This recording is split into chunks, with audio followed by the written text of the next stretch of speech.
स्मिरन करिए name so भासिद्धि जो नाम।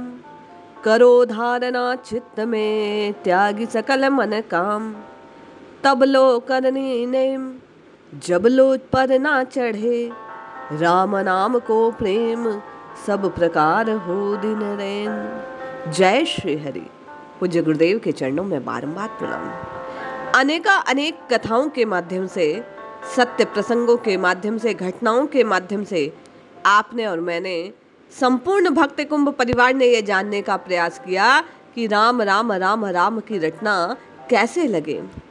आज एक अन्य कथा के माध्यम से ये जानने का प्रयास करते हैं कि रात दिन राम रटकर भी एक इस दोष के कारण, इस गलती के कारण, इस रीति से नाम जपने के कारण आप और मैं नरक की यातनाओं को भोग सकते हैं।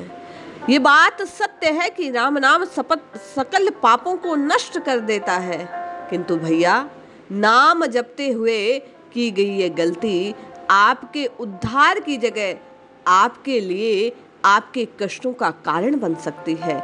ध्यान से सुनिए इस सत्य घटना को और अपने आप को इस गलती से रोकिए और फिर नाम जपिए। देखिए फिर वर्षों की नहीं, कुछ पल की गई नाम साधना भी आपको सिद्धि अर्थात राम प्रेम की प्राप्ति करवा देगी, हृदय में आनंद से आपको सराबोर कर देगी। एक समय की बात है, एक नागा साधु थे। एक नागा साधु के समान ही उनमें तितिक्षा थी, तपस्या थी, त्याग था, अक्खड़पना। साधु रमते राम ठहरे, जहां मन लगता वहीं धुनी लग जाती। राम राम राम की रटना लगाते, अलख निरंजन कहकर दूसरों को भी जगाने का प्रयास करते। वे नागा महात्मा घूमते हुए श्रावस्ती नगरी में पहुंचे। एक नीम का छायाधार सघन वृक्ष उन्हें दिखा। वृक्ष के चारों ओर चबूतरा।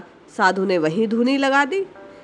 जहां साधु की धुनी लगी उसके सम्मुख ही नगर की एक वेश्या की अट्टालिका थी। उसके भवन में पुरुष तो आते जाते रहते।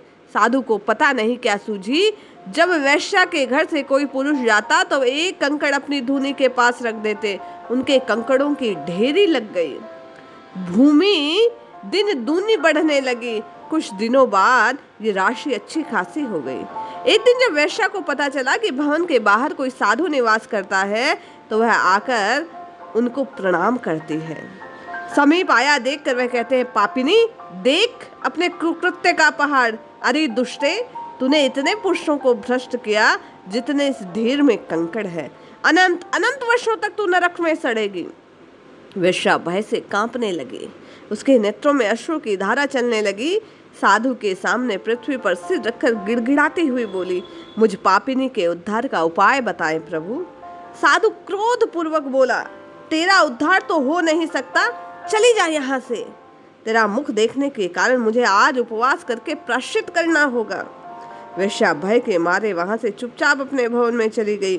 पश्चाताप की अग्नि में उसका हृदय जल रहा था। अपने पलंग पे मुख के बल लेटी हिचकियां भरती हुई भगवान नारायण के नाम की पुकार करने लगी। राम राम राम राम कहकर प्रभु को पुकारने लगी, हे नाथ कब आओगे? मुझ अधम नारी का भी कोई अधिकार है क्या तुम्हारा नाम लेने का? तुम पतित पावन हो, मुझ पर दया करो। हे राम जी, अब तो मेरी ओर निहारो।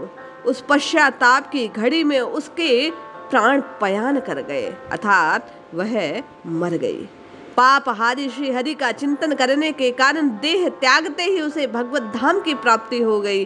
बात कहने की क्या, राम जी के नाम में ये शक्ति तो निहित ही है। राम से बड़ा राम का नाम। नाम सुमिरन करते हुए अंत में वह उसी राम जी के चरणों की गति को प्राप्त कर गई।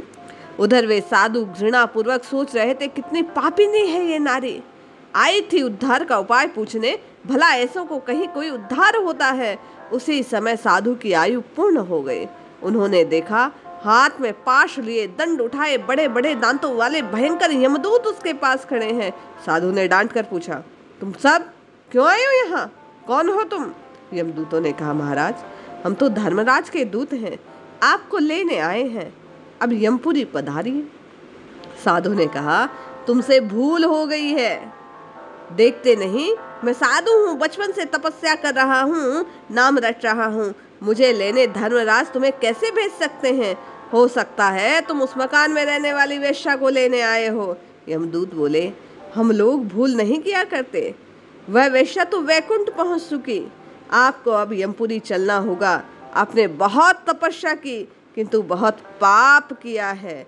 वेश्या के पाप की गणना करते करते आप निरंतर पाप का चिंतन अपने हृदय में करते रहे, और इस मृत्यु काल में भी अभी आप उसी के पापों का चिंतन कर रहे हैं। अब पाप पुण्य के भोगों का क्रम निर्णय तो स्वयं यमराज करेंगे। साधु उस बात को सुनकर सिर मलता रह गया। साधु के वेश की बात अब नहीं थी। यमदूतों ने उसको पकड़ा और यमपुरी ले गए। यम की यातना उसे सहन करनी पड़ी। विचार कीजिए, वेश धारण किया पर वेश की मर्यादा को न धारण किया। हरि नाम का चिंतन करना था, प्रभु का चिंतन करना था। परदोष देखते देखते, परदोष का चिंतन करते करते पाप का चिंतन वह साधु रात दिन करने लगा और अपने कार्य से वह विमुख हो गया, हरि भजन से विमुख हो गया। जबकि वह वेश्या पाप कर्म कर रही थी, किंतु दबाव से। उसके पास कोई और काम था नहीं, मजबूरी में किया, किंतु हृदय से प्रभु का चिंतन किया और अंत मति सो गति। अंत काल में राम नाम को पुकारने के कारण वह राम जी को प्राप्त हो गई। इसी प्रकार आप और मैं भी दूसरों के दोषों को ना देखते हुए अपने हृदय में केवल प्रभु के नाम का, प्रभु के स्वरूप का, प्रभु की लीलाओं का चिंतन करें, तो निश्चय ही आपका और मेरा नाम जपना सार्थक हो सकता है।